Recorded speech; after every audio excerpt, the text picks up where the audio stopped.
I'm here to see Director Hansen. And you are? John Vatic. Have you ever played Second Sight? It's a game that's plagued me for years at this point. For some reason, that bald man on the cover would always flash through my mind when seeing the Valve logo. So after decades of this mind virus rotting away my brain, I finally decided to take a look into the game itself and fully play it. But I don't want to do it alone, so I brought my friend Blaine to learn and experience the game with me. Hey, it's me. Good news travels fast around here. Shut up! This ugly fuck, watch out. So with that being said, what even is Second Sight? Well, it's a third-person action horror game created by Free Radical, composed of people that worked on GoldenEye, Perfect Dark, and Time Splitters. And published by Codemasters, who have made every single racing game known to man, apparently. I mean, seriously, look how many they've actually made. The game received pretty average scores across the board, making it a semi-forgettable game in general. The developers of the game stated they wanted a unique and real feeling to the game, and they were very, very adamant on the realism. The initial kind of idea behind it was this thing about having a man with psychic powers, but in the kind of the normal real world, kind of exploring the idea of having this man with these psychic powers in quite a realistic setting. And we wanted to steer away from the cartoony style, and the serious nature of the story works better with a more realistic style of character. It's in swapping from a more stylized approach to a more realistic approach, because obviously, because you're trying to copy the real world, you've got to be a lot more spot on. You can't afford to have little flourishes and things that you wouldn't see in the real world. Probably see more realism in the colour schemes, in, for instance, the B timeline, whereas the A timeline, it's quite a lot richer. We use a lot more film techniques like colour filtering and things like that to try and give it a more sort of cinematic appearance. With that being said, let's get into the actual story of the game.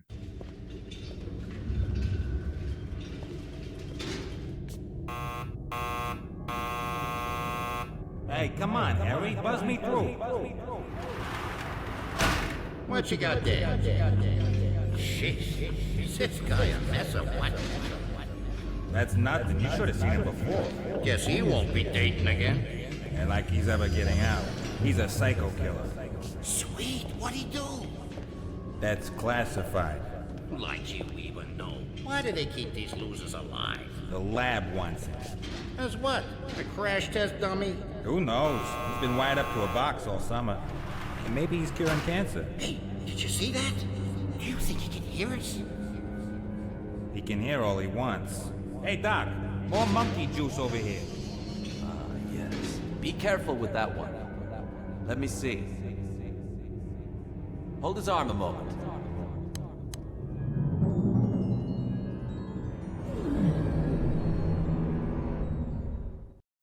He plays John Vatic, a parapsychology researcher. He has learned the ways of TikTok witches and has harnessed the power of the JOI crystals, allowing him to break out of the medical facility he's currently being held in.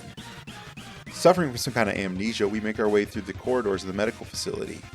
And we gain a new power, telekinesis. With this new power, we start our wondrous adventure.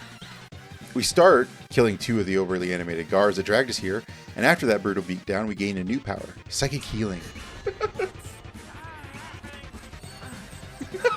Oh my god, he has no using!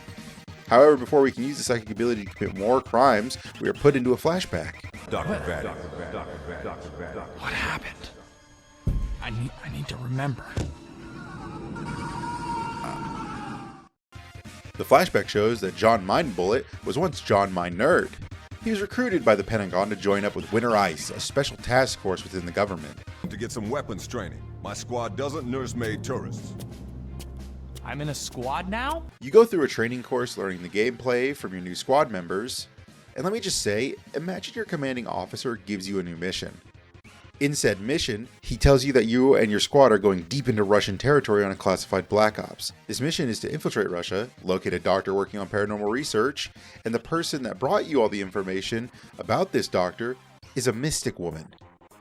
And a day before you're ready to dust off for an off-the-books mission, Command brings you a random doctor of facts and logic to accompany you because your government-sanctioned psyker said he would be vital to the mission itself.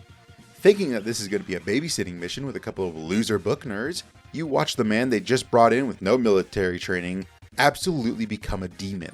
He scores the highest in the sniper challenge set by your team sniper, who's been doing it for 13 years, clears an entire course of your fellow Spec Ops without ever being seen, and then when you go to the battlefield itself, you watch this man whip out a sniper rifle and proceed to annihilate anything Slavic within a mile radius like an angry god.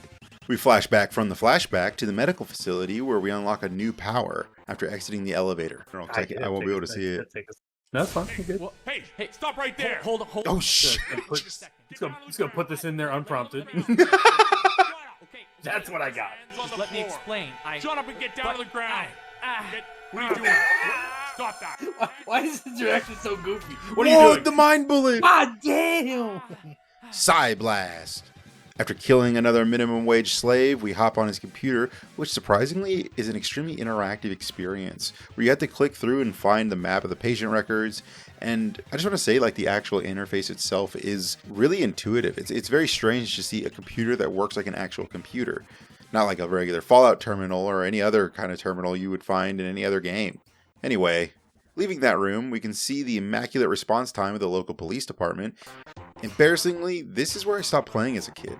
I didn't understand the concept of a infinite enemy loop, so I just sat here trying to kill the cops over and over again, but failing over and over and over again. Now, however, with my denser gray matter, I've noticed the room off to the left where you have to actually go to enter the rest of the facility and find our records. Here we gain another power, Charm, allowing us to gain invisibility until our psychic meter runs dry. You're supposed to read this note hanging on the wall, but instead I stumble my way into the primate lab where they're working on gorilla brain waves, trying to turn them into psychics maybe? I don't know if a psychic gorilla seems like a hat on a hat. It can already lift 1,800 pounds without training. I doubt giving it the ability to have telekinesis really benefits them. It feels easier to teach them how to lift weights instead. Anyway, after finding the records, we learned the Quack Mystic died during our mission in Russia. Why does he look like a bug? Why does he look like the evil bugs from A Bug's Life? We have a stress flashback to the mission we trained for previously. Hell yeah! Our comms operator informs us that the radio is being interfered with because of the weather. The Mystic tells John that she brought him here because he'll save them all. But before she can elaborate, she spidey senses an ambush. Vetted. Wild. Keep behind us. Our heavy weapons guy is hit by sniper fire and goes down. I thought he died, but no, he's okay. The bullet seemingly only hit him in the shoulder, and he's back the next mission. Back in control, however, we dispatch the ambushers with our sniper rifle. In these flashback sequences, we don't have any of our powers, so we kind of have to rely on the weaponry we're given. After killing a battalion of Russians, we come upon an oil refinery that has become one of the outposts for this Russian army. During this long-range engagement, the Mystic Jane runs off to the shack on the left, and it's up to you to see why she did so. Entering the shack, Jane explains that she saw someone enter the shack and had to chase them down. But before anything can be said further, John warns that the place is about to explode and they should jump into the hole to avoid the ensuing explosion. How do you know? Quickly, down here. No! I did it. They're goners for sure. I pulled a pin on this grenade. John and Jane now find themselves in the underground network of the tunnels below the refinery. Jane remarks she thought she saw someone running into the shack, and hints at the fact that we are being led there. After dodging an exploding pipe, which John sounds very neutral about, Thanks for the warning. we open a door and Jane runs ahead of us, finding a dead body. And using her witch-like magic, she communes with the dead to realize the Russian soldiers tortured the man before his death to find out the location of the person we are currently hunting. A gunshot alerts us that the Russians are still hunting others through the facility. Dispatching them, we move ahead, only to be ambushed again.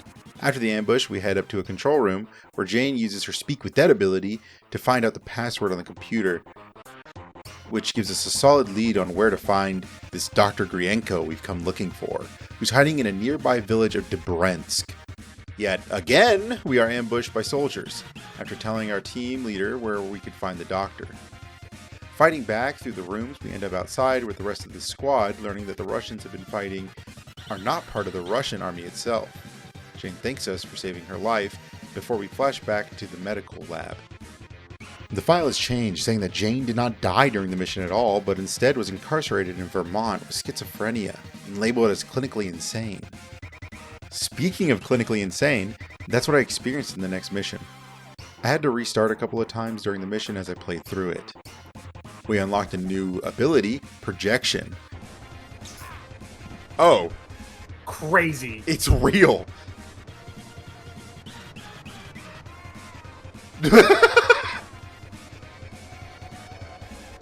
What? Astral projection. God, he really is the king of the JOI crystal, dude. Allowing John to make an invisible clone of himself for scouting, and later, without telling you, possession. You're also able to push buttons with it. I kind of forgot to do that from time to time, but later on it becomes a necessary part of the game. However, I simply killed my way through most of the missions, and right as I neared the end of this one, I thought it'd be funny to stand beneath the platform to see if it crushed me. Do you think? The classic stand under it test. Oh, fuck! Shit. What I like is that it wasn't instant death, but it was so fast that you had no choice. No! Whoa! And, well, it did. And after hitting retry, I was back at the start of the level. I was surprised there wasn't a checkpoint later on after I'd gotten the new power or something, which Blaine did inform me that there was, and that it should have triggered, bringing me back to after we escaped the records room and ridden down the elevator. So what I didn't realize is that the retry from checkpoint was a button, and not just a text above the retry prompt. So instead of moving the mouse up and clicking the retry from checkpoint, I was just retrying the whole level. Also, getting out of the room itself was really tricky. The door only opened in the presence of a guard, and trying to get them through it, sometimes they would just stop on the other side as if they knew I was there. Also, it spawns infinite guards up here. That was fun. So yeah, figuring out the retry button took longer than I'd like to admit, but I nearly beat the mission before dying and being sent all the way back to the start a couple of times. What? The aiming went off way. Is there a guy in here? Oh!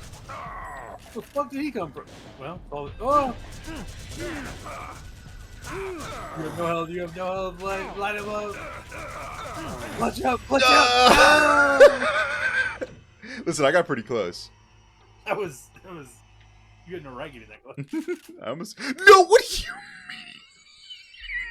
What, the checkpoint was on top of the elevator, what do you mean? What do you mean? Also, we unlocked an upgrade for our Psy Blast. We're able to now project it outwards in a shockwave and knock down enemies. It's pretty cool, I guess. After sneaking past or killing all the guards, we're able to steal a car and drive out of the facility. However, before the mission ends, we're greeted by a cutscene of this weird bug man, hearing about us breaking out and threatening the caller while looking through documents on his desk with classified written on them in Project Zenner. With the info on where Jane is, John drives to Vermont, looking like Budget Manhunt, hoping to break into the asylum that houses Jane, and to gain more answers as to what happened in Russia. We get a brief scene with Jane in it, and it looks like she's completely lost it. Whoa. My god, damn. Entering the asylum, we have a new power-up migraine, where a random orderly hears John geeking in the corner and comes to investigate the noise, only to end up force-choked by our new and improved telekinesis.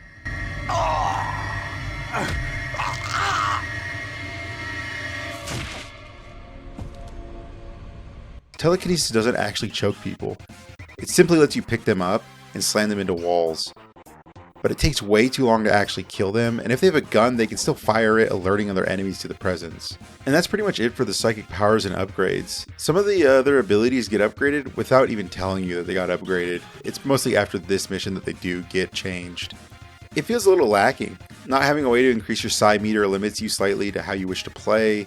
You're able to become a true psychic warrior and mind blast everything and anything that dares exist without your consent. I really only used the heal charm and telekinesis for puzzles. Most of the game I ignored the other two, except for specific puzzles and near the end to add some more flavor to the last couple of missions. The Asylum itself was kind of a quick mission. Aside from my stupidity, not really much happened on the inside before getting to Jane. Jane, by the way, now cowers in the corner with a little stopwatch bauble that plays a creepy ass tune, which Jane for some reason is infatuated with. Okay. Yeah, right, crazy. Jane. What the hell did they do to you? Jane, it's okay. I'm here now. It's me. John, remember?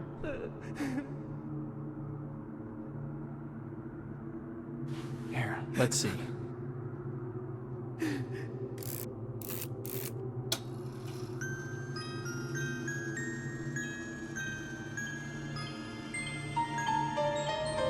That's it, Jane. You can do it. Come on, it's time to go.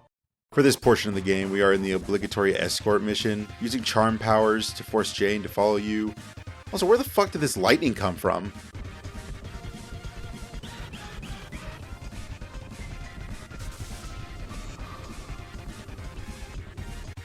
That was targeted, and I know it. We fight our way across the rooftops, where a patient scares Jane whilst trying to cross a scaffold to the other side. And faster reload, maybe? No! Jane, grab my hand. Help! No! I'm falling! Causing it to collapse beneath her, you can use telekinesis to lift the board up and help Jane across. Also, if you're not fast enough to do so, she'll be chased down by guards trying to take her back to her cell. Turns out, you can just shoot the lunatic through the skylight and avoid this entirely. There are these small details that really show how much the creators took time to think up small little choices for such a linear and older game. It's a beautiful thing to see the love that the creator put into their work. Anyways, back to the game. We fight our way through the asylum, blah blah blah. It's just escorting Jane around. Not much happens till we get into the sewers. Jane finally recognizes John, telling him that the Colonel died in Russia. What about the Colonel? Where is he? The Colonel's dead. They shot him. You were there. Oh my god, another flashback. We are around a campfire, contemplating our war crimes when the Colonel approaches asking us how we're holding up. John confesses that he's still shaken up, question if he's up for the mission at all. The Colonel informs us Jane believes in us, therefore he does too. He puts this trust in her, not blindly, but because she predicted a nuclear terrorist attack on Southern California. Sadly dooming the state, however, with the continued existence of Orange County. John then sees something, causing him and the Colonel to walk off to investigate. And yet again, be ambushed. After the mortals are dealt with, John sees a Force ghost. Seemingly only he can see it. Following the ghost, we're ambushed by snipers yet again. Yet again, they cannot pierce the flesh of a new warrior of Christ. We find a United States Hydro Corp building, which was the company that owned the refinery from the previous flashback. We sneak into the building looking for clues about something. I don't really remember, I wasn't paying attention. Anyway, we do learn that an evacuation is taking place at dawn, cleaning up any loose ends and leaving no evidence of what they're doing here. Rail depot is secure. We're resting here for night. How is the evacuation proceeding? As planned, just before dawn. After that, there'll be nothing to find. Over and out. Calling the Colonel, we tell him about the Russian plans. The Colonel decides that we should silently eliminate all the guards and try to find more intel. I didn't do that. I immediately attempted to kill everyone in the building instead. To my surprise, it actually alerted the base, and the Colonel who was outside was spotted and got attacked. The Colonel calls for us to back him up, but before we can even get outside of the building, he dies. And instead of a game over screen, we get this. Alright, well maybe I don't go in there. Just go back out the way you went. What? Whoa. Oh! Oh my god, that's real! It rolls with it. It takes the fact that you... It just takes the fact that you got him dead. People's trust in you is misplaced. Oh no, I wasn't able to kill 50 men. I didn't kill the Colonel. I didn't kill him. It wasn't my fault. But it was your fault. Uh-oh. Walk him close now. I'm blown away by this. Turns out there are unique scenes that play each time you die in a flashback segment. It's been hinted at some of the cutscenes that somehow we are affecting the past in some way using our psychic powers. So having it show that failure results in a special cutscene different from where we started our flashback is very surreal.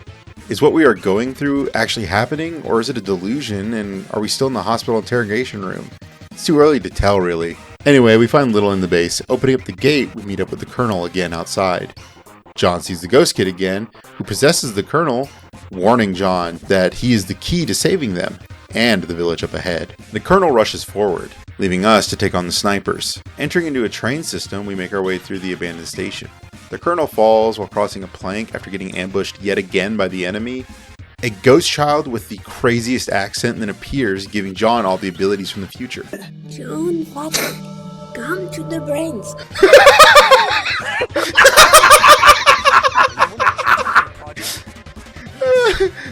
Okay, but brings me up to this question. Why did he possess the Colonel if he can just do this? Asking him to help in Dobrensk, the village that has been mentioned throughout the game. We save the Colonel, where we then make the discovery that the enemies we've been fighting are actually US Special Forces and not Russian, even though they sound very Russian. El Depot is secure. We're resting here for night. Back to the present, and Bugman has arrived on scene, sending in a special team to hunt down John and Jane in the sewers. Yeah, the special team is just guys with submachine guns, and the whole sewer level is minor puzzles and arena shootouts. It's probably the weakest and less interesting of the levels thus far. Fun fact, you can shoot Jane with a tranq dart, and we'll have to reset the level when she passes out. After climbing out of the sewers, Jane reveals that the Colonel is actually still alive, and only court-martialed. Yet again, this is another instance of the past changing in between our flashbacks. The Colonel's alive. Of course he is. They tried to court-martial him. They covered up everything. Are we a time traveler? He disappeared before they could arrest him. Oh my god, Eddie, you're right. An address, a place to go if I was in trouble. Am I so psychic I can go back in time? Jane and John arrive at the Colonel's new address, a rundown neighborhood where the local gangsters are protecting the Colonel from agents looking for him. We use the guide heavily in this area. The agents that hunt you down don't give up easily, as the enemies we have faced up until now.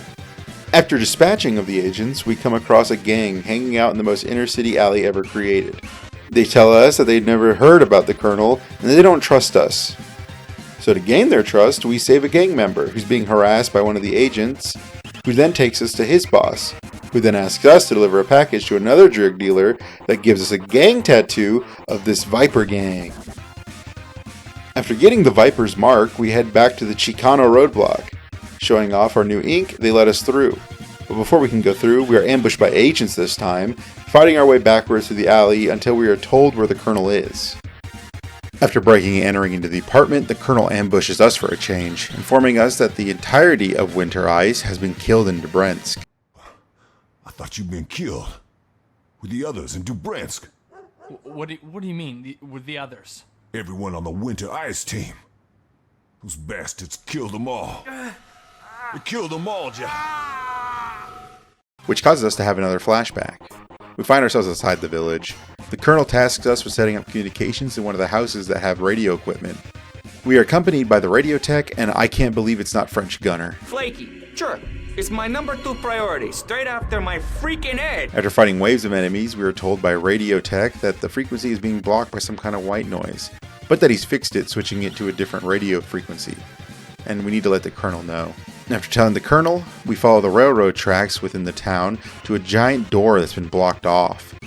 We leave our explosives expert, Tex, in case the door needs to be opened later. After that, we fight our way into the town, helping our sniper Martha set up a position within it. It's odd, the whole mission of setting up the squad members feels like we are setting them up to fail at any moment. Martha broke open the window and started lecturing John about how good she was of a sniper, and I had this lurking doom that she was about to get shot in the head from nowhere. Thankfully, though, she doesn't have a rival hidden in a book from before the game. After opening the main door, we have an arena fight. After killing a bunch of guys and about halfway through the fight, the door we left Tex at opens and a squad of Russians come up behind him. He runs into the courtyard with a new batch of unwidowed conscripts. After the fight, we find a woman that's managed to survive, learning that the whole town's been wiped out. The Colonel now wants to pull out of the mission. Now that the US troops are committing war crimes, it's not as cool as it was before. Fortunately for John's bloodlust, the comms are still out, so we're unable to contact any kind of exfil. Jane states that someone is jamming us and that we must continue the mission. The flashback ends and we are back with the Colonel. John, confused, says, I lost you for a second. I was back in Dobrensk. The team was alive. Yeah, you were lucky to get out without taking casualties. I was damn proud of them. You did good yourself. Wait, everyone got back alive? For all the good it did us. When we got back, they just used us as scapegoats. But why? What would they have to cover up? You don't remember? The facility under the village? Grienko? The children. Human guinea pigs. For his psychic project. That bastard really did have repeatable results. And that was the Zener project. Yeah. And now Hansen started his own experiments over here, based on Grienko's research. Wait, Who's Hansen? Who's Hansen? The Director of Tactical Weapons Research for the NSC. He was there in Dobrinsk. Jane. Wild? The building is surrounded, Vatic.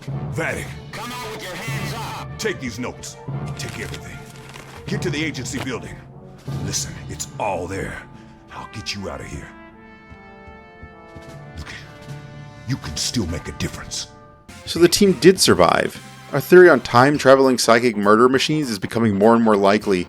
The Colonel tells us that the genocide that occurred at the village was blamed on winter ice, covering up the facility underground in Project Zener.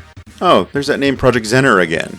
This is where we learn the mysterious Bugman's name. It's Hansen. Turns out he started his own psychic research in the States after our mission in Russia. He's the director of the Tactical Weapons Research for the National Security Executive, or NSE.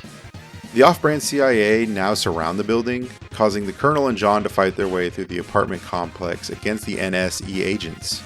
After escaping out the door, we find the car Jane had been driving, except for the pocket watch she had in the asylum. Before the agents raided the Colonel's apartment, he gave us the notes on Hansen and the projects that show the NSE headquarters and where to go next. The absolute best cutscene of the game then plays as the intro to this mission.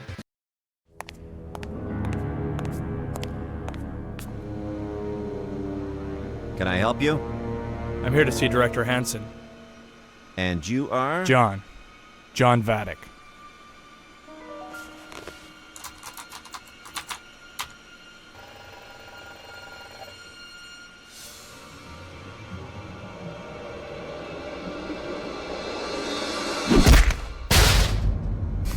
I guess you've heard of me. Now inside of the headquarters, we have to sneak around the building, trying not to alert any agents. The guide recommends restarting if you're caught, and I can see why. These guys are no joke, with every one of them wielding SMGs, and they are hard to shake off. This mission is an odd puzzle. It's recommended you shut down all the cameras, then you have to find a password on a clipboard in the offices. After doing so, you need to grab one of these CDs, so you can copy a movie clip from one of the computers, then take that disc to a different computer with Windows Media Player installed, and then you get to play the video in the media room down the hall. Also in this room with the computers needed to complete this task, there is a maid. If you don't knock her out, she can panic and call in more agents. However, if you take her out, this happens. Great. I don't know what that idea was. I bet. It only responds Sybil? to certain handprints. You in here? Are you hiding from me again? No shot. So take them both out before you try to burn your CD. After solving this, you can head down the hall to the metal detector, using telekinesis on the center to disable it, and then heading into the media room. John then sees what the NSE is planning on screen. It looks like they're taking DNA from the psychic kids and placing it into test subjects to make super soldiers. John nearly loses it seeing this, and decides that he needs to return to Dobrinsk, and he uses his powers to flash back, or maybe even go back, into the past. We go back to the only surviving woman of the village, warning the team that the children are being hurt, and if we go to save them, the children will hurt us in return. But she says that John is like the children, and that they won't hurt him, so he must go find a red house so they can get a key for the church where the facility is built below and save them. She dies and hands Jane the pocket watch. John clears out what little life remains in the town. You can stealth a majority of this mission, but like every other mission I've played, I decided to be a force of nature rather than a man. We find a key on the biggest helicopter built by man. Afterwards, we go through and find the red house the woman spoke of. Unbarring the door from the window, we find the keys and progress forward to the church. Before the church, however, we find a radio station. It's built on a pier, and after going inside, we find that that's where the jammer is that's keeping us from contacting the outside world. We shut it down. Hey, they were jamming our radio signals on purpose. John, is that you? Who was jamming our signals? Colonel, I'm not sure yet. The Russian soldiers, I suppose. It's good to hear your voice, Vatic. We were getting worried out here. How's everyone doing? How's Dr. Branikov? She's fine, John. We all are.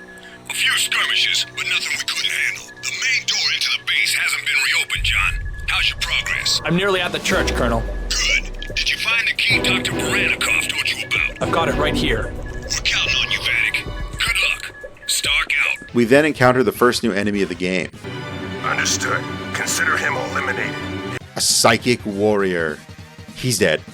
So the psychic warriors are supposed to be a real threat to you, and they have a psychic shield and fully automatic rifles. However, they are still kind of weak. Their shields can take a full mag from an AK, but don't come back faster than you can reload, so killing them is less about skill and more about attrition.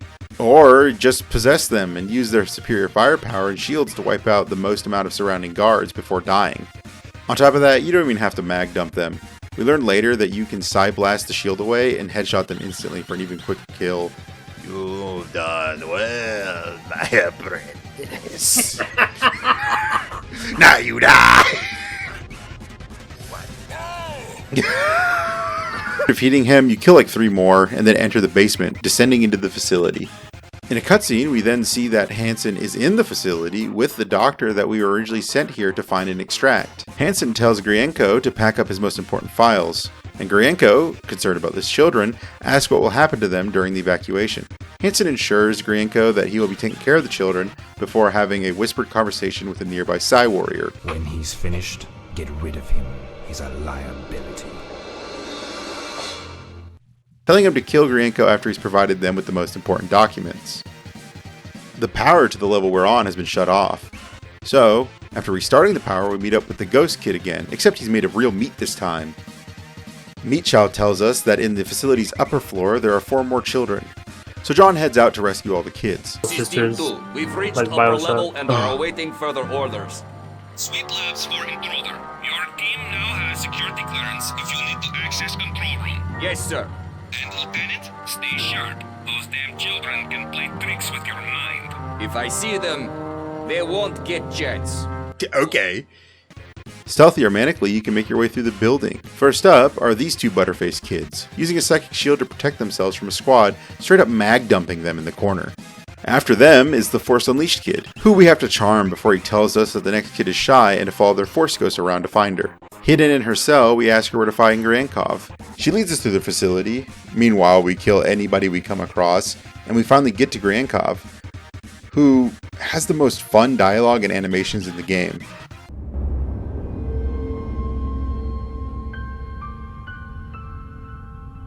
Grenko? Ah, have you come to help me with my things? This is a masterpiece. First repeatable results in psychic phenomena. Can your mind grasp the implications? I have some idea. Yes. It explains how we found children with the gift. The process of unleashing their power, survival rates, side effects, everything. How to fully unleash their psychic abilities. We were ignored by the fools in Russia. Men with no vision, no money. Here's to America, eh? No vision either, but you have money. You will see the world change, and you will be able to say, I was there, I touched books that changed the future. You're insane. They're children, not weapons, Grenko. Don't be so blind. What about you? I see the strength in you. Could you be a weapon? Director Hansen is building a new facility in your USA. We will finish my work there. In the flashback to the present, nothing has changed, however. After killing the agents that enter the room, we get a key to the elevator. Something I've failed to mention up until now is that our weapons get removed from us each time we load into a new mission. So we start the mission with only a handgun and our trusty trank gun. Foreshadowing is a literary device used. After getting in the elevator, we head upstairs using the possession ability, where we use other agents to kill each other. The reason for our sudden switch up in our bloodlust is because the next arena will require a ton of ammo to beat. Ammo we don't have because the mission just started, and the only thing the agents have are a few pistols and a couple of SMGs. Our next arena fight is against Psy Warriors. They have psychic shields and can use the psychic blast attacks that we have, which knocks John to his ass. On top of this, they are also able to cloak to disengage and can hide to heal up to attack us again. I got really lucky in our attempt, as I was able to kill each one single-handedly before the others could wake up and gang up on me. The guide we were following made it clear that it was supposed to be the most difficult fight of the game, and that multiple attempts may be needed to succeed. But it only took us the one attempt to do, so I'm not really sure if it is that hard. After killing all the Psy Warriors, Hansen sends one of his goons to come get us. Not like kill us, but to just take us to his office. I was already drenched in the blood of his friends, and I kind of reactively drew on him and put him down. Hansen and John then have a face-to-face confrontation. Ah, Dr. Vatic. Finally. You've been giving us quite a runaround, haven't you? I know everything, Hansen. No? What do you really know, Dr. Vatic? I know what you did in Dubrensk. And I know what's going on here. Research and development, Dr. Vatic. Disciplined inquiry leading to practical results. They had no idea of the potential in Russia. We're simply taking things a step further. Further? You slaughtered those people! No, I think you're a little confused. We know what really happened in Dubrensk, don't we? You and Stark's mercenaries running around murdering innocent children. You lost control! No! And how do you explain what you've done now? The bodies you've stepped over to get here? I just want to stop this. Stop it? Oh, don't make me laugh. You're the very reason it has succeeded. No, I'm the reason it's gonna end. Oh, please. Do you really think I would have allowed you to escape unintentionally? Your little runaround was nothing more than a test. And your performance was better than even I had hoped for. But now the experiment has come to its end. And so have you. I'm stronger than you think, Hansen. Perhaps. But it makes no difference. You can't stop us now. We have samples all over the country. You're too late. Sample? They were people! Oh, suffer the little children. Well, what are you going to do? Kill me? You see, Vatic. The cards have been dealt, and I hold the winning hand. You can't change the past. You're wrong, Hansen.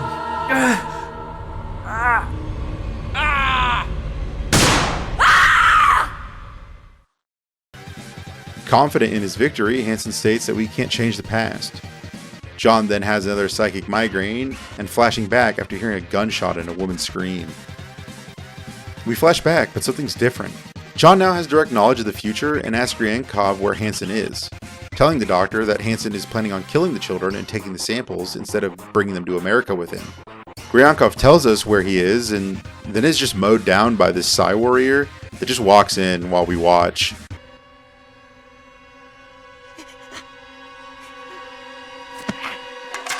Your services are no longer needed, Professor.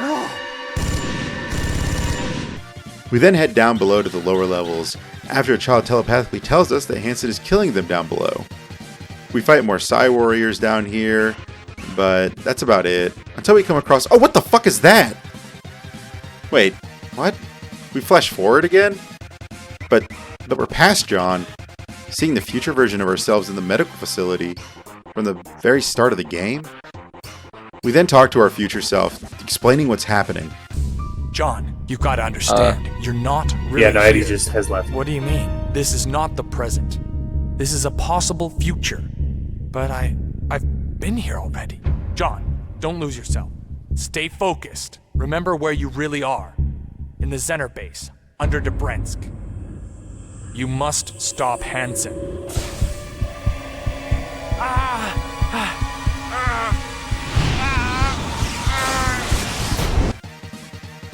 Oh my god. We haven't been going back in time with our psychic abilities. Our flashbacks are the present. And everything we've been doing is just a possible future. That's why things keep changing after our flashbacks. It's our decisions at Dubrensk that's changing the future. Like Jane's dying changing to being institutionalized. The Colonel's death becoming a close call. Winter Ice being wiped out, but instead barely making it. Most importantly, Winter Ice killing all the children changes because John decided to go alone in the facility. What a revelation. Honestly, an amazing twist for a game like this. Some of you may have seen it coming earlier, but I didn't. I genuinely was surprised by it. Anyway, let's get back to the game. During which we have visions of the future, where we now appear in the Asylum, where Jane's voice is telling us that the children are the reasons for the visions of the future. They're helping us see the future so that John can save them. After getting to Jane's room again, we see an apparition of Jane's body on the ground. again returning to the present and descending down the hell scaffold to the bottom of the facility. Down here. What the fuck is the hell room? Our mind flashes forward yet again. Jane tells us that our final power is precognition. While looking at our standoff with Hansen from the third person, John finally puts it all together that he is in the present currently. We have our final meeting with Hansen.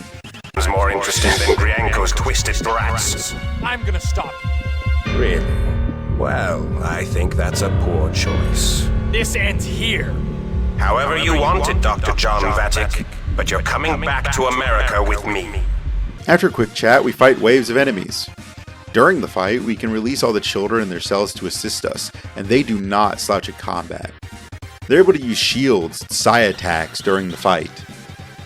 But most importantly, we're able to use them as unkillable meat shields. After a very prolonged fight, Hansen laughs at us from behind his bulletproof and psi-proof glass. However, it's not very psi-proof with the power of friendship. Hey, remember when I said that Second Sight was a stealth action horror game? Well, here's where the horror starts. It's a horror game now. Well, think about it. They can use charm to be invisible. Oh shit! Oh my god. Okay. Don't touch me. What? Wait a minute. Now, Wait a minute. Now hold on. They're eating that guy. What? What the fuck was that? I mean, sure, the old lady said that they wouldn't harm us because we were like them, but man, I didn't think eating us was in the fucking cards for the cannibal mutants under the church.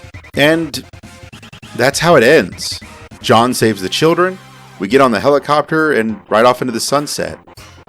Wait, this all happens before 1999. Does that mean John could stop 9/11? We played it. Yeah, Second Sight was a hell of a game. To say the least. I think we owe it to any unfortunate audience member to explain what this portion of the video is. This is the sort of capstone to the video where we just kind of discuss, now that we've played it, and we're sitting here on the couch reminiscing. How do we feel, right? Like that's what we're doing here. Pretty much. I mean, it's too, because going through the story and everything, it is just going through the story. It's not really explaining how we feel about the game too much, aside from a couple of jokes every now and then. But the actual ending of this is to tell people, man, what do we think about the game? I love it. I think it's a great game. I'm glad I went back and played it on a whim, really. So in a world where this is our first time doing this, I'm almost a little sad that we're getting John Vatic off the rip. John Vatic, it's downhill from here as far as protagonists. That's true. I don't think we have anything good. John Vatic was awesome. Mr. Vatic, but respect upon him. Mr. Vatic, may he rest. He haunted me for so long. Little did I know he was a hero. For me, so John Vatic feels somehow just dorkier and cooler Gordon Freeman at the exact same time. In so many ways, he is just as lame, if not lamer. But there's something about, in the right moment, he gets a gun in his hand, and he cleaned up Russia. He changed the economical state of Siberia. He changed the population of Siberia. I think what's really interesting is that he is it came out at the same time as Half-Life 2. By the way, for anyone that knows, why have I never heard of this game? The reason why is because it came out during Halo 2, what was it, Half-Life 2, and San Andreas, massive. Oh god, there's another big one in there. Was it Mass Effect 2 as well, or something? It was something. No. That would come much later. There is another big title in there that I'm blanking on right now. But 2004, more loaded than I was too young to know. But looking back on it, that's tough. It was a tough year to be John Vatic. Not only that, a similar game came out right around the same time, PsyOp, whatever it was. Right, and that for some reason, that's the one that I remember. I know PsyOp's the Mindgate Conspiracy. I carry that. You had said Second Sight, and I had no idea what you were talking about. Nobody does. It's a curse upon me. Nobody does. It's I remember, so I played this game. That's the reason why this video is being made, because I played this game when I was small and round. Still big and round now, but small and round. And the cover art for it, I don't know what it is about the cover art, but it freaked me out as a kid a little bit. This game supposedly is a horror game as well. I didn't get that at all. The cover art would give you that impression. Yeah, it looks like a Silent Hill game. You know, it plays like one too, a little bit. The Asylum is the closest it gets to being something spooky, but I don't know if you're familiar with it.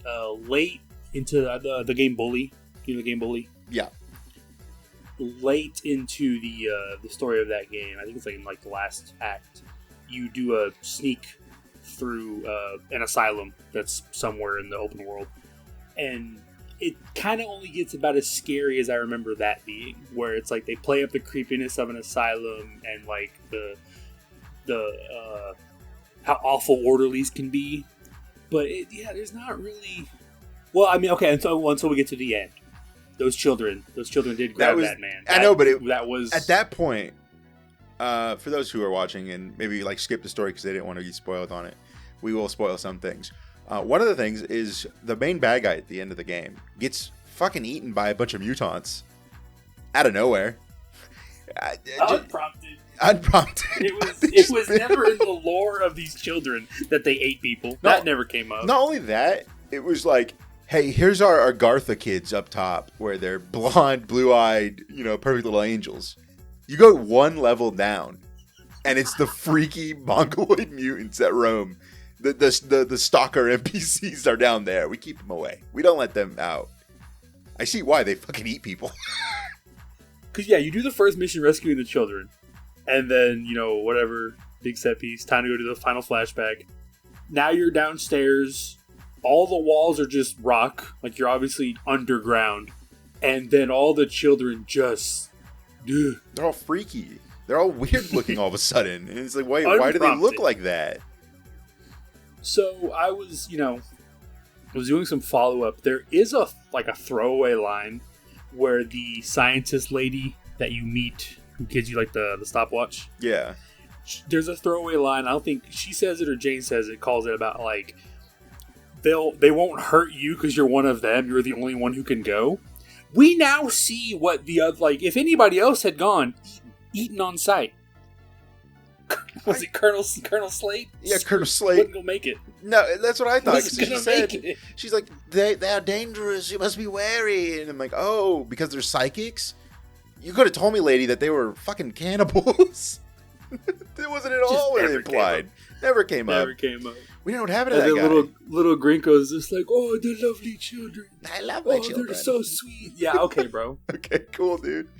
All 4'10" of your ass. God.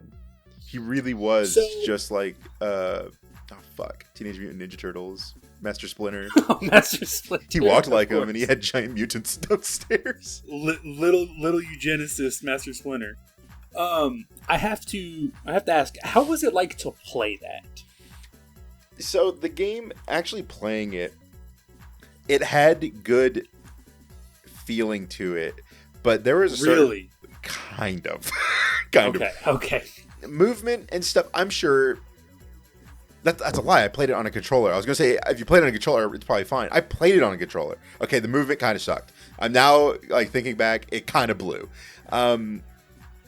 It was okay to do some things. The sniper rifle, fantastic. It wasn't that bad. Aiming gets a little weird. Any other gun, really odd to aim because you had the auto lock feature. But within that auto lock, there was a little reticle that moved around that you could move. And it's not very clear where it's at whenever you're aiming at a guy that's in light blue armor, basically, most of the game. Yeah. It's like, I can't see it. I think I'm hitting the guy. That is fair. There's probably plenty of times where you could zoom in and see me just hitting a wall. Missing completely. I can't see it. I just can't. The shooting was a little bit weird. For sure. You said you were playing the GOG edition? It was the GOG edition, which was the more stable version. Okay. The Steam one isn't as good, apparently. The frame rate has a lot more frame rate issues. Doesn't. Yeah, that doesn't surprise me. I've kind of always understood, based on the content in these kind of videos that I've seen, it's a lot of the GOG stuff is better once you get, past a certain year going back. Like, as a stealth game, though, I think this game's okay. I don't think, like, the movement's fine. It's the actual stealth, aiming I was that's, impressed. like, weird. Oh, you know what? That was the other one. Metal Gear Solid 2. To point out where I'm going with this. Because, yeah, I'm watching you move around those boxes and the corners and all that. And it's it's very, very Metal Gear. Like, That's what it was. Metal Gear 3 came out the same year. That's what it was. Sorry, you're right. 3. Yeah, You're right. 3 came out the same year as this game. It's like, no. It's no wonder nobody talked about it. I think it's almost like everything that this game does, there was somebody else that year who just did it. Who just did it and probably did it better. Yeah. It's just so true. Like, everything, even power fantasy wise, it doesn't really give you that feeling. The psychic abilities are kind of lackluster. I talked about it a little bit. I wish there was just a little bit more. When did Force Unleashed come out? 2008, I think. I think maybe a year or two before that. I want to say the first Force Unleashed was after this for sure. That was that was the kind of powers I would love to have in this game. Honestly, just wacky, more wacky. The amount of things you could. There's no throw option for like the telekinesis. You just hit people with stuff. Yeah, you just kind of grab them and then you have a toy to play with for a few minutes until one of you dies. And the other thing is like psychic powers. I think we looked at the stats at the end of the game. Not often I used them. I used the invisibility one. You used the invisibility and what was the second one?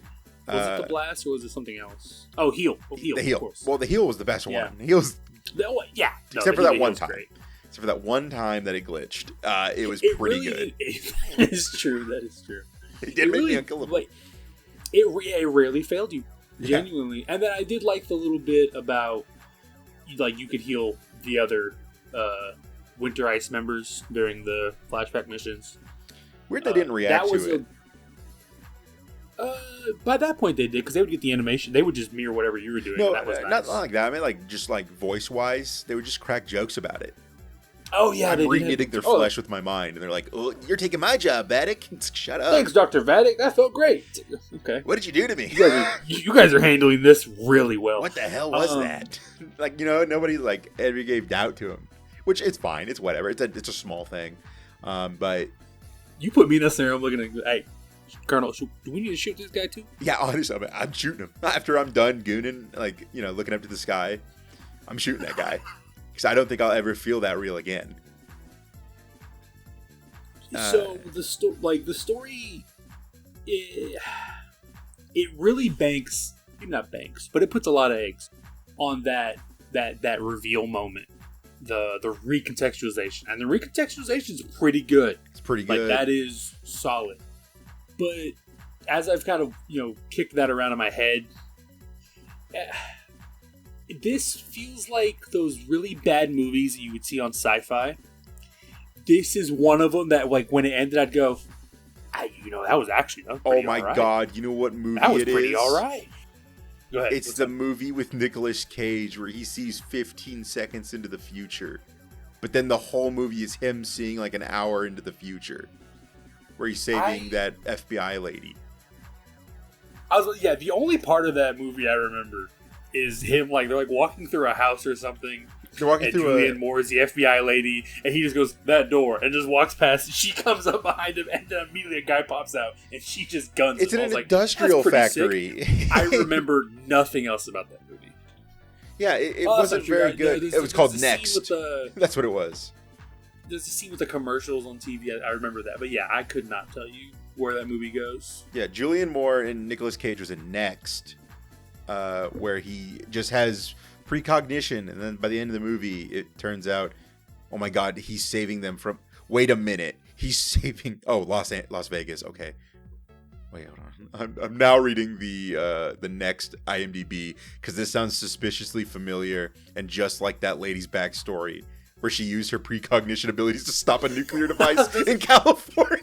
We talk about it. We talk about it in the main part of the video, but like, yeah, her credentials, her reasoning for being there. Colonel's just like, which we missed initially the first time. True. But Colonel's just like, yeah, that lady saved all of Southern California because she just guessed I mean, okay, guess is not, but like just new, precog. There was a terrorist cell in Southern California that was going to just detonate a nuke. We did all this quite recently, and to date this video, Season 1 of Battlefield 6 just came out, which begins with, hey, a terrorist cell just bombed Fort Linden or something like that in Southern California, and immediately just went, God damn it, Jane, you were supposed to be there to stop them.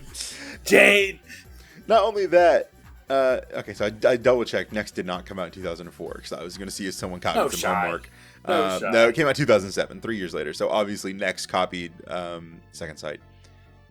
Yeah, I mean, the actual story point, when we got to it, I was actually kind of hyped when we figured out that it was, this isn't you traveling back in time to fix it. It's, no, you're looking so far into the future. It's like, whoa, that's awesome. And I was a little bit hooked on the feeling that, like, somehow, some way, John was, psychic powering his way into either one dimension over where, I saved it and shit didn't go bad, or, genuine time travel, he was fixing it, and so you get these recontextualized, conversations. Because that first one, with Jane, and she's like, yeah, the Colonel's dead. Ah, man, that sucks. Immediately do the flashback. I'm waiting for him to die, instead he gets possessed by a small blue child, which, I gotta call that out. I don't understand why the small blue child felt it necessary to take over his body to talk to you, and then, like, what feels like 5 minutes later, just come to you as the small blue projection itself and just be like, hey, here's your psychic powers. And it's like, okay, you couldn't do that the first time. You had to start taking bodies, but whatever. It is weird seeing the little blonde child cyclically dominate the only black man in the game. Weird. What do they mean by that? It's a weird pull. Mm-hmm. I, for some reason, really liked, and I think because it got really flexible at that point. As, like, the missions progress, you get more options on how to deal with stuff.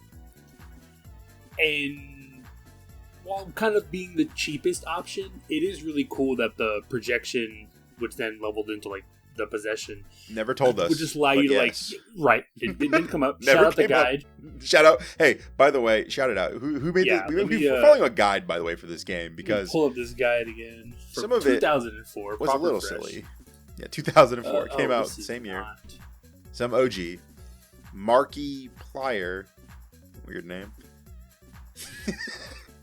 Korean Markiplier would be like, alright, let me just pull this. Never mind. Okay, hey, be mindful. Be mindful where we're at. The Bite of 87. So I would like to shout out Dominic Smith, spelled with a Y. I'm not saying anything, just pointing that out. Also known as Casanova 973 on GameFAQs for that guide. Great guide.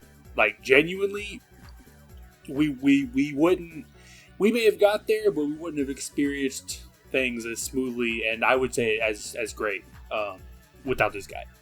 So once again, shout out Dominic Smith. Appreciate you. Shout out also to John Vadic's voice actor, the writer of the game.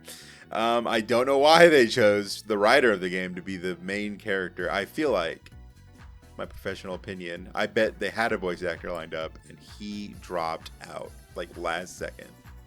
There's very little voice. There's maybe, I think, 6 principal voice actors for this project. I have to go look at Time Splitters and see if that was just a reoccurring thing with Free Radical. If they would just never were that big of a studio or never felt it necessary to do that. And I mean, also, we're talking about 2004.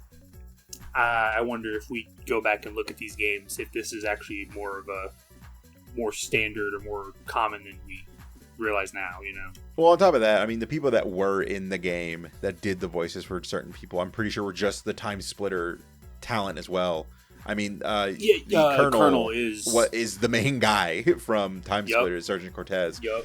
The lady I'm looking up right now. Not doing a different voice, by the way. Just doing the same voice. Yeah, doing the exact same voice. There is no difference. The lady that was in Second Sight was in Perfect Future, or Future Perfect. So she wasn't in the original game. She was in the third game, right? I think. Which I believe comes out after this. Yes, yeah. Future Perfect is the third. Comes out the next year. The next year, okay. Yeah, next year they come out with the next Time Splitters game, and she was in that as well.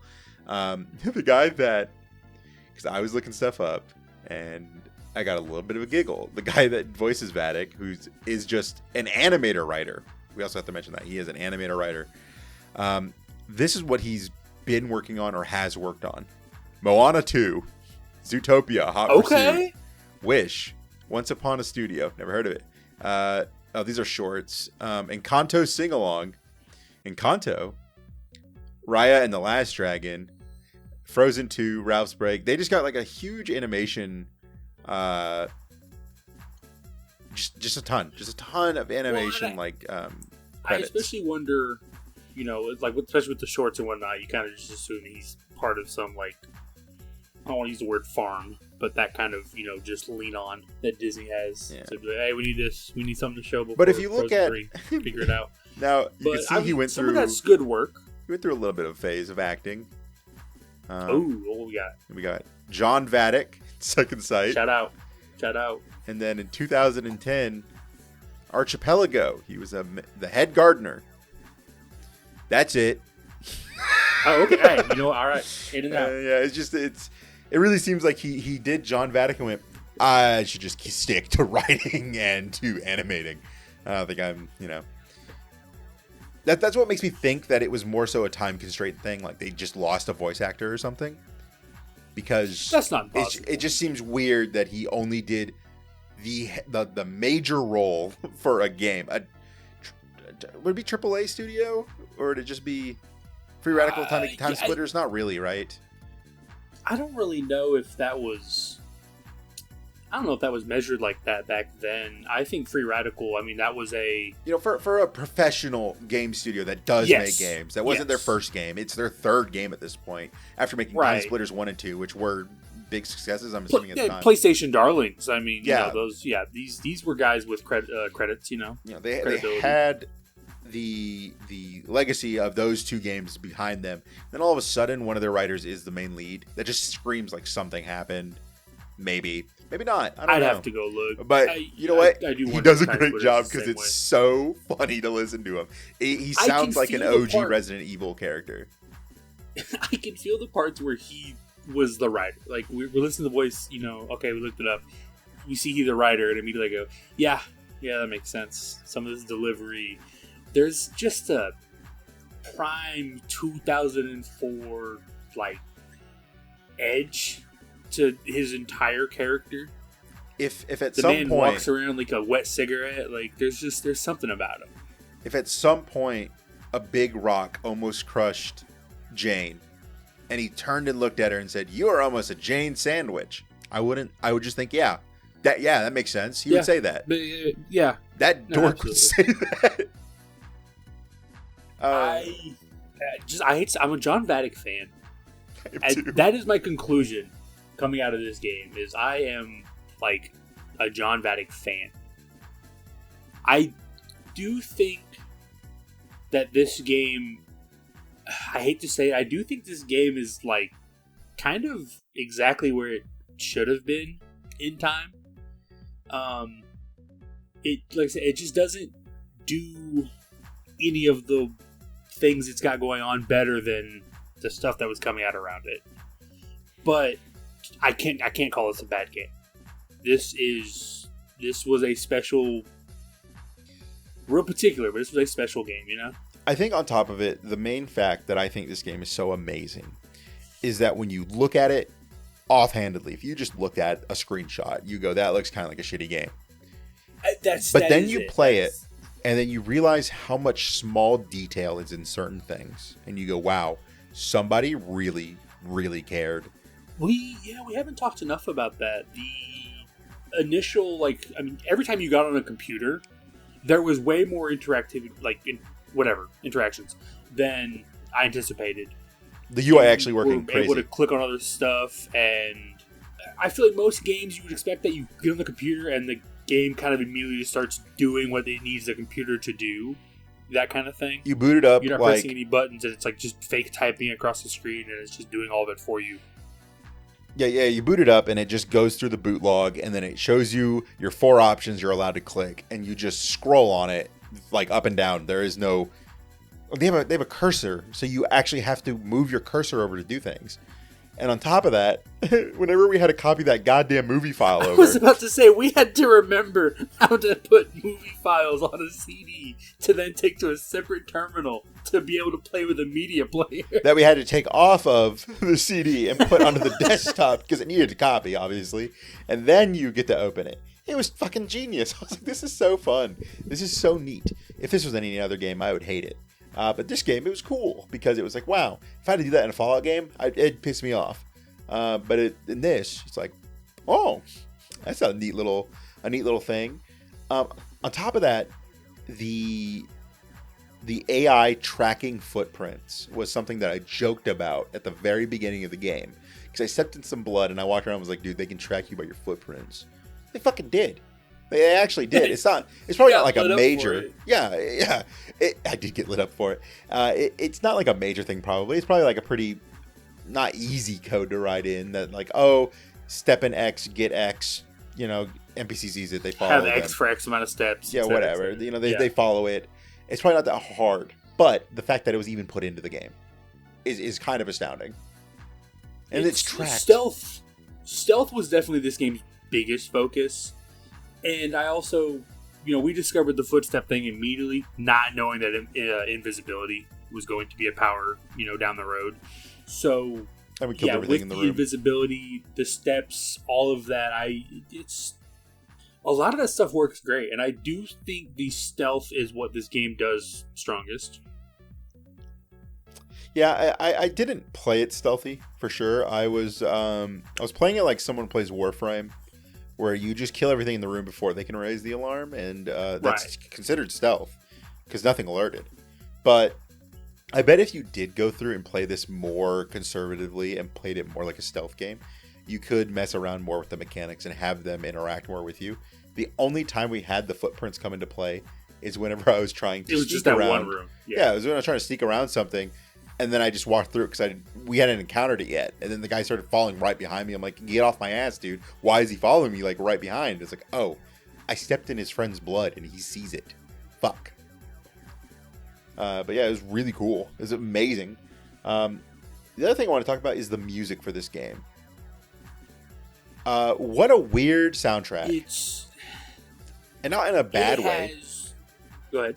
Yeah, well, I just want to say, like, it's not bad. It's not bad music in any way, shape, or form.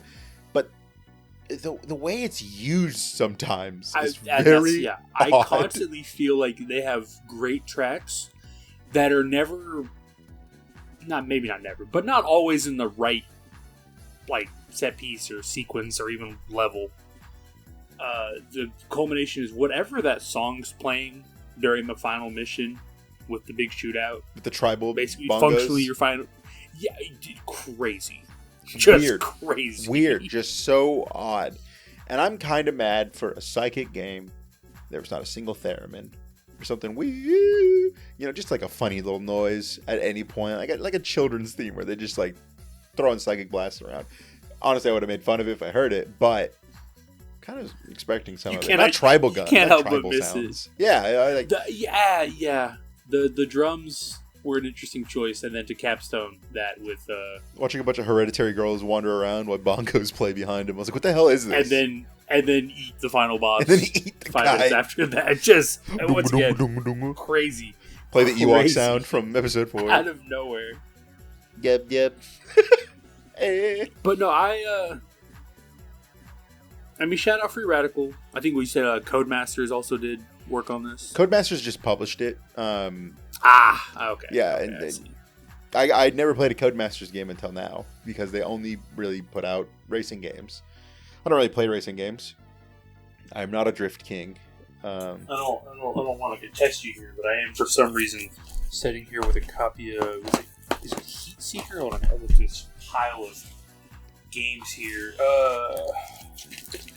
What's Heat Seeker right here? Yeah, Codemasters apparently made a game here called Heat Seeker, and that's about planes. So, what are planes but sky? What are planes but sky cars? I feel like there's like one nerd on the team who's like, "Hey, Eddie.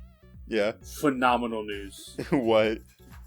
This is an officially licensed Boeing product. Shut the fuck up. That thing is a bomb. And, no, hey. You wait, hold on, here we go.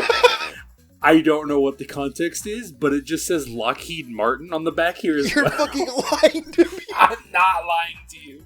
That is a government-issued UAV. You cannot use that. That will explode in your hand if you try to use it. You whistleblower. You're telling everyone their secrets. This is what Obama used. God, it's like turning Obama around. said, boot up Heat Seeker. I love Hate Seeker. Love Michelle, look at this. Doing a flip. Holy shit. I'd Lockheed make this. But I just... For an inaugural episode of whatever we decide to call this show, great pick. Great pick, Ed. Absolutely great pick, and it'll never get better. Maybe not. Maybe not. I guess to lay it out to anyone interested, the idea going forward is... Oh, right. We call the show Have You Played, of course. I've already forgot. We do have a name for it. We do have a name for it. You want to go ahead and explain the function? Yeah, so... I mean, we have a name for it, but the title will probably be something YouTube clickbaity because we have to. Not like because I'm like, oh, I gotta make the algorithm good, but literally so anyone will see it. I'll have to make it something lame and gay, like the underrated gem you've never heard of, or something like that. I'm gonna have to label it something like that and have Second Sight on it. But yeah, it's called Have You Ever Played? Hupe. I don't know. That's not a U. U spelled a Y. I don't know how you would pronounce it in the human tongue, but yeah, Have You Ever Played? And it's just me and my buddy Blaine going through games that, well, maybe one or the other hasn't played, and we're just going to go through it and experience it together. Second Sight was one of it, you know, where I played the majority of the game because it's the game that I brought forward. Whatever game Blaine decides to play next, you know, is probably the one we're going to do, or if I have one that I already have lined up, then we'll do mine. It really won't be like a back and forth, maybe. It'll just be whoever I don't comes see up any with reason one. to... Right, just whatever comes down the pipeline that we think is where we want to go next, we just, you know, that's where we go. Yeah, there's tons of games out there that just nobody's either played, or games that I want to play that I just haven't because it's like, where do I have the time?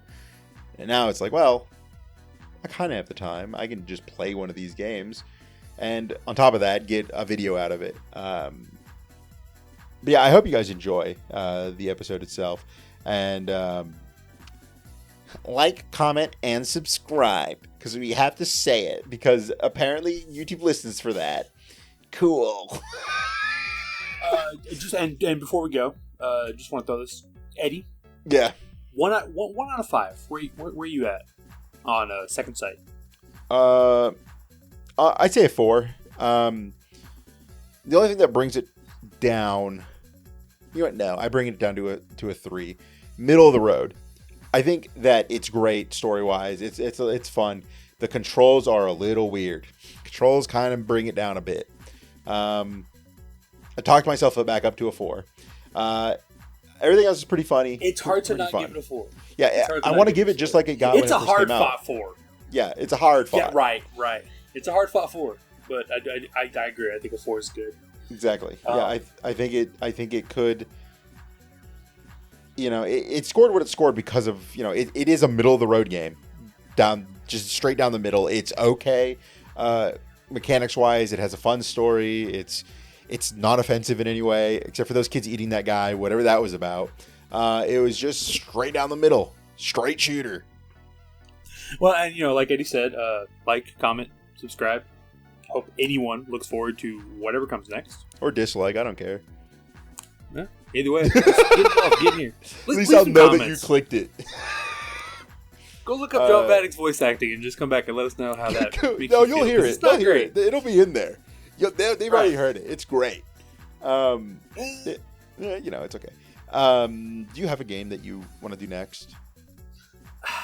I have 2 in mind. I don't necessarily want to drop them here, especially because I don't really know which one we're going with, but I do have 2 in mind. I've been thinking about where this goes. Okay. Well, then, probably just end it there then. Right, thank you, everybody, for listening. Love you, Vaddick. Say it. Gotta be. You gotta say it. Love you, Vaddick. Yay.